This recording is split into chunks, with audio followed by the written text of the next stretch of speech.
Sejamos todos bem-vindos ao canal Aprendendo com a Doutrina Espírita. Meu nome é Ana Paula e no vídeo de hoje eu vou fazer a leitura e comentário do capítulo 4, Princípio Vital, item 2, a vida e a morte, que vai da pergunta 68 a 70. Vamos lá?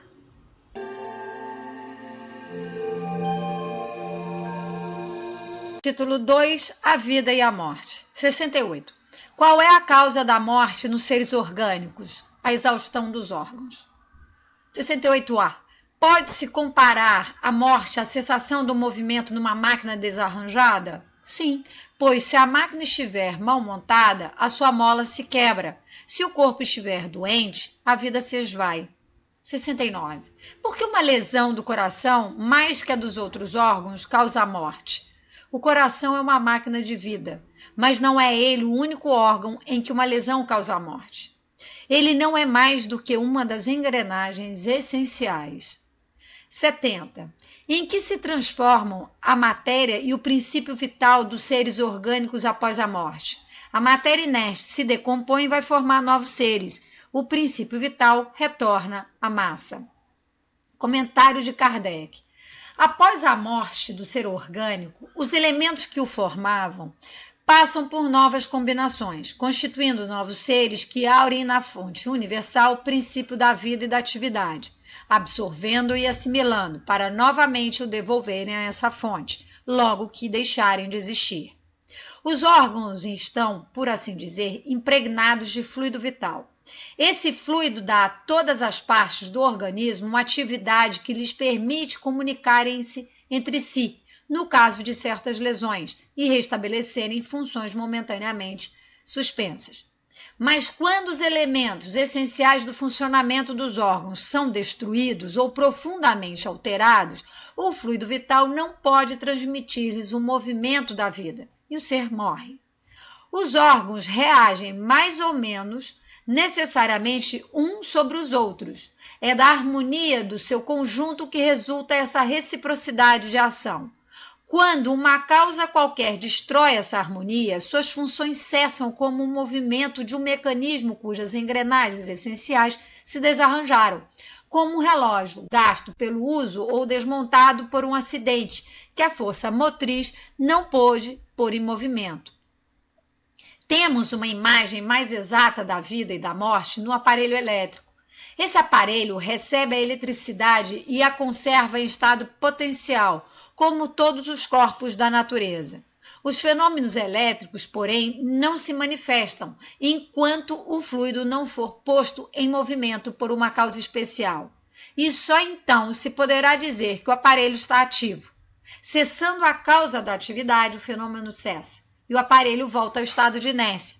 Os corpos orgânicos seriam, assim como pilhas de aparelhos elétricos, nos quais a atividade do fluido produz o fenômeno da vida.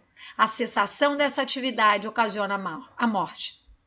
A quantidade de fluido vital não é a mesma em todos os seres orgânicos, varia segundo as espécies e não é constante no mesmo indivíduo, nem nos vários indivíduos de uma mesma espécie. Há os que estão, por assim dizer, saturados do fluido vital, enquanto outros o possuem apenas em quantidade suficiente. É por isso que uns são mais ativos, mais enérgicos e, de certa maneira, de uma vida superabundante. A quantidade de fluido vital se esgota, pode tornar-se incapaz de entreter a vida se não for renovada pela absorção e assimilação de substâncias que o contêm. O fluido vital se transmite de um indivíduo a outro. Aquele que o tem em maior quantidade pode dá-lo ao que tem menos e, em certos casos, fazer voltar uma vida prestes a extinguir-se. Vamos aos comentários? Já vimos que o fluido vital é o fluido cósmico universal transformado. Vimos também que ele que é o agente animalizador da matéria. É ele que vai dar movimento à matéria. E onde é que a gente encontra o fluido vital? No universo. Circulando em todas as direções. No universo, no cosmos. Mas encontramos também aonde? Nos seres orgânicos. Tudo que nasce, cresce e morre tem fluido vital. Tá? Ou seja, nos vegetais, nos animais e em nós. E onde é que ele realmente se situa? que é a resposta lá da 65, entre o espírito e a matéria. Beleza, nós somos alma, perispírito e matéria. Opa, já tenho mais um dado aqui. Tem o fluido vital aqui, junto ao perispírito. E a pergunta agora é, qual é o momento que o fluido vital começa a atuar? Qual é o momento que ele entra? Miramei, gente, né, no comentário da pergunta 70, ele fala o seguinte: essa energia divina, que é o fluido vital, dá entrada no embrião humano logo nas primeiras semanas, pelo ajustamento do chakra cardíaco do perispírito ao corpo em formação. É aí que começa o primeiro impulso do coração, ou seja, o princípio vital provoca o movimento do coração. O coração começa a bater e aí ele vai provocar o quê? Naturalmente, um movimento e a circulação interna de quem? Do sangue, abrangendo cordão umbilical e placenta, né? Que é a via também de alimentação do feto. Não é isso? Ou seja, gente, o corpo humano é uma máquina perfeita. E o coração, está lá na resposta da 69, é uma máquina de vida.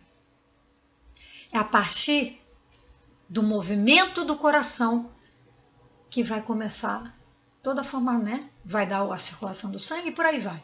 E o feto vai se desenvolver até formar por completo e nascer. Né? E eu falei em máquina, e aí eu vou trazer Kardec, compara com uma máquina. O Espírito da Verdade também fala em máquina. E, gente, a comparação é perfeita. Né? Por quê? Como assim? Olha só, vamos pensar aqui numa máquina de lavar? Olha lá, vamos pensar assim, olha, uma máquina de lavar, ela tem lá as peças dela, certo? E para ela funcionar, ela precisa o quê? Vou ligar ela onde? Na tomada. Essa tomada, ela vai mandar o quê? Energia.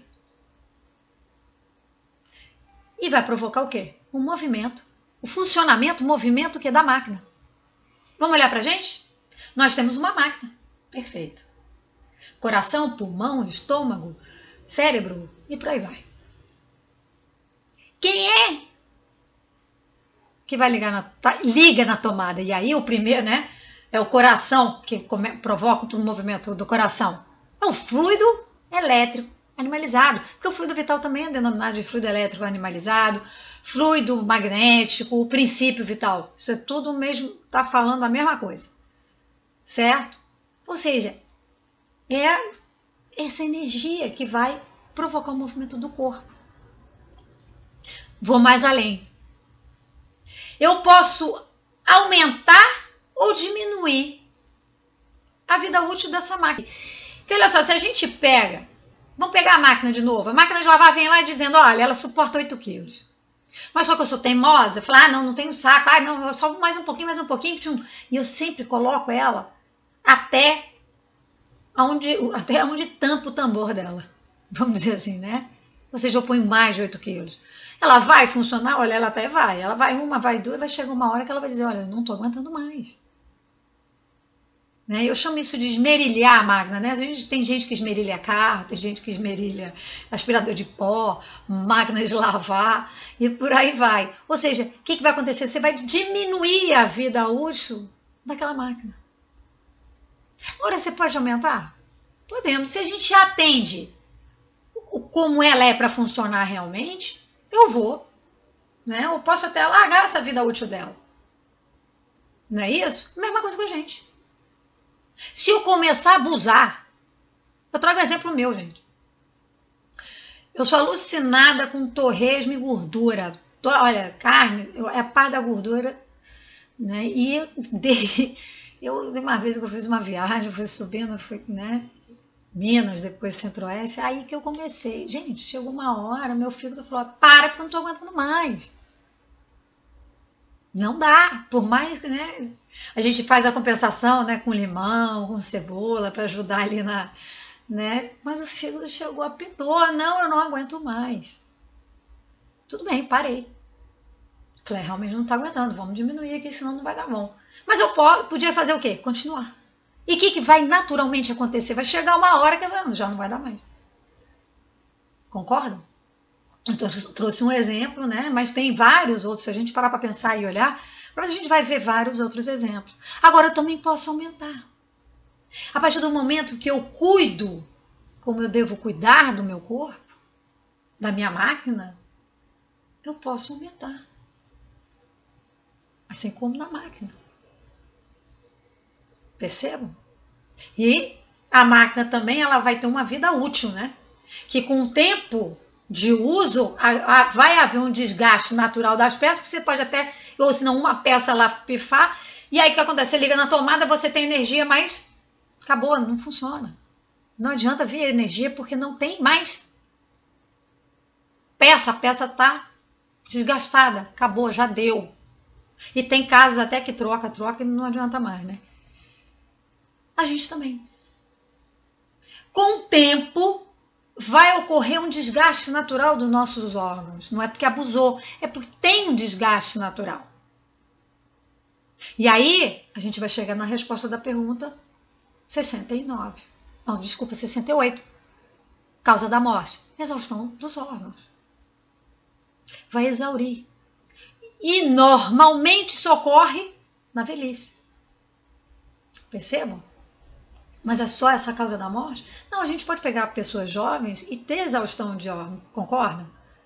Vamos pegar um exemplo aqui. Se uma pessoa já reencarna com alguma debilidade em algum órgão, a probabilidade aí, né? E os órgãos, como eles funcionam? Eles se comunicam entre si e eles funcionam harmonicamente. E tem um que está debilitado e está ali, está patinando, não está dando, pode começar a enfraquecer os demais. Não é isso? Ah, mas por que uma criança, né, uma criança ou um jovem? Gente, prova barra expiação, tá? Prova, né, eu para ver se eu tô apto a próxima série, próximo ano, né, o próximo, eu passo por provas, né? Expiação, resgate de vida passada, tá? Expiação do passado. Então, seja por prova ou expiação, aquele ser reencarna com alguma debilidade. E aí vai levar à exaustão dos órgãos e a falência deles. Mas é só esses casos? Não. Eu tenho um caso que os órgãos estão em pleno vapor, princípio vital em pleno vapor, tá? E aí o que vai acontecer? Ocorre um acidente. E em razão do acidente, ocorre a ruptura de algum órgão ou uma lesão de tamanha seriedade que não dá mais. E aí ocorre o quê?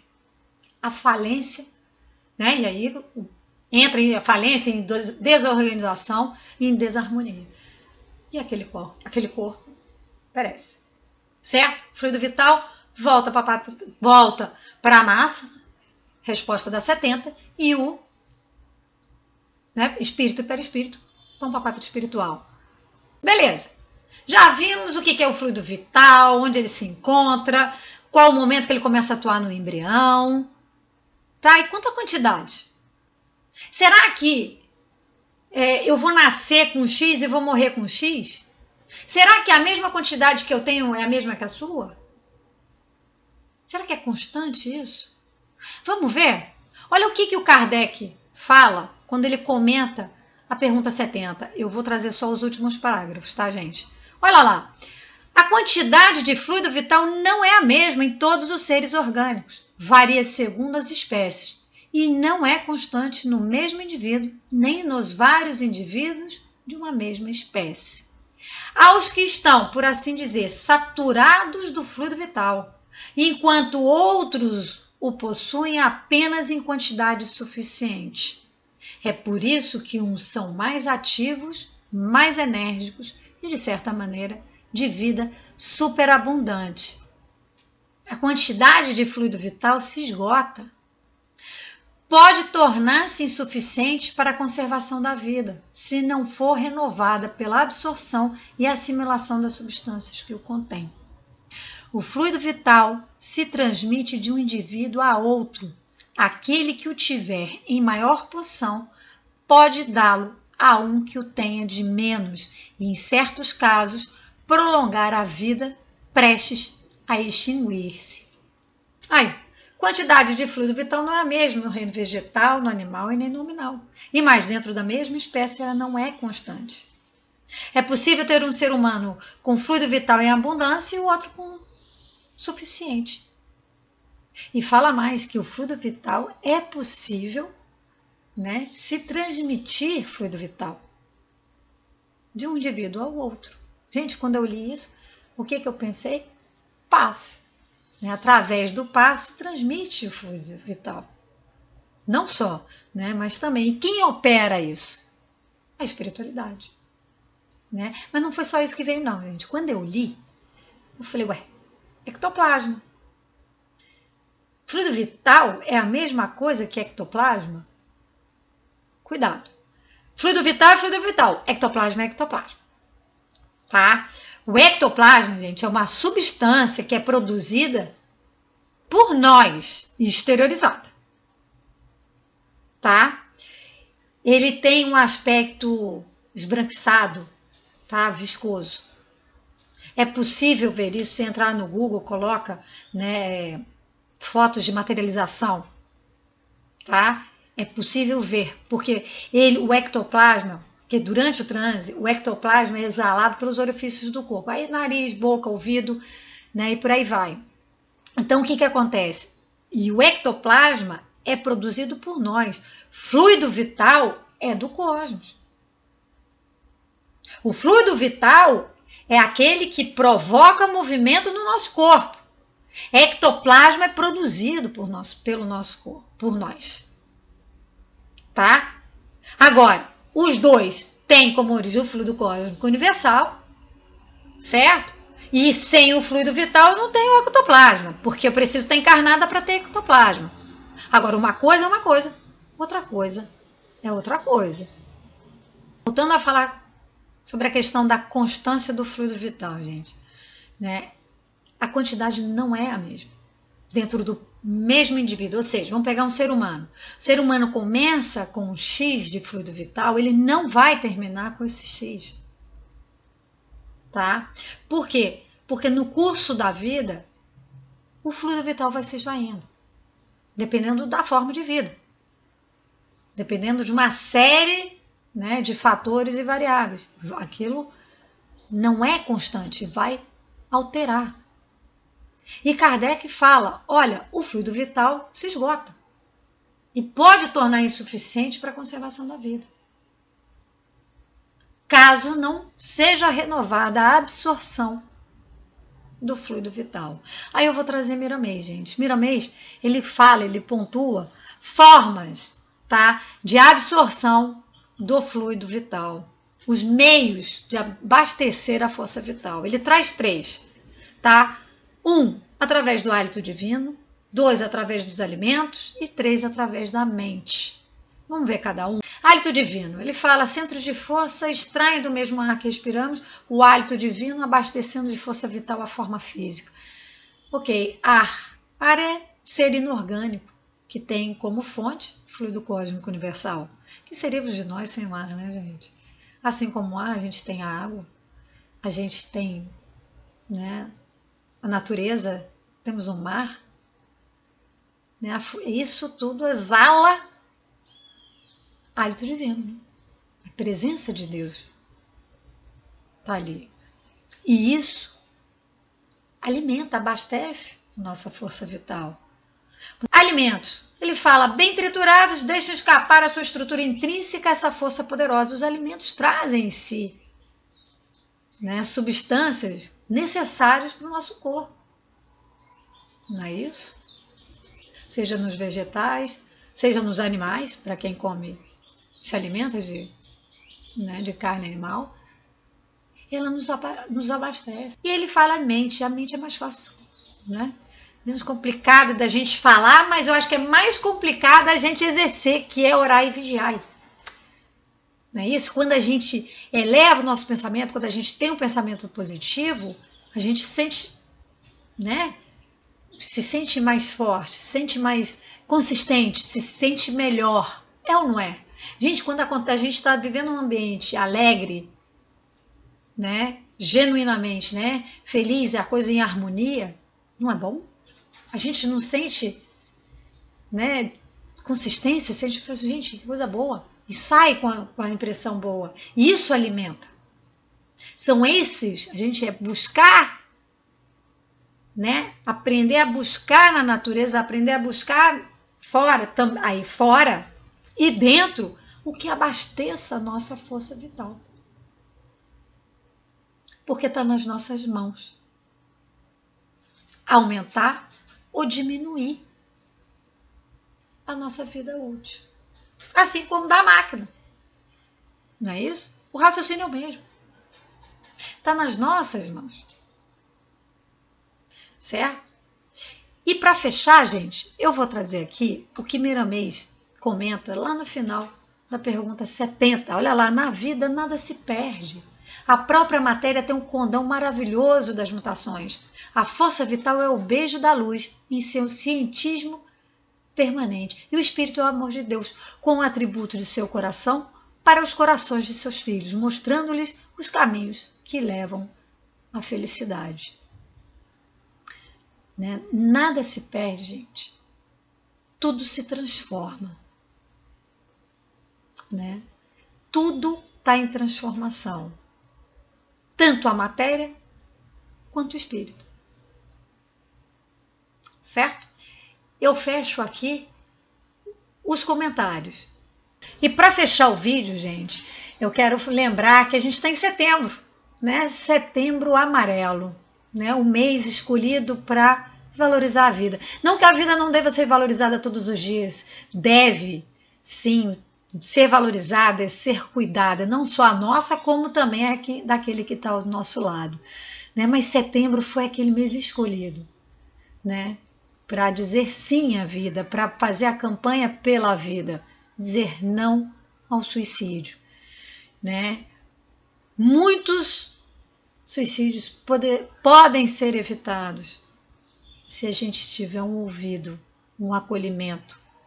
Se você não se sente preparado para isso, indica, divulga CVV, Centro de Valorização da Vida. Ligue 188, 24 horas por dia. Tá? Se não quiser falar, tecla, porque tem um chat, tá? Que é no cvv.org.br. Certo? A gente acolhendo, ouvindo, a gente pode salvar uma vida. Vamos divulgar? Então é isso. Que Deus nos proteja, nos guarde e ilumine, hoje e sempre, não só a nós, como todos os desencarnados também. Certo? E um bom fim de semana para vocês e até o próximo vídeo. Que assim seja.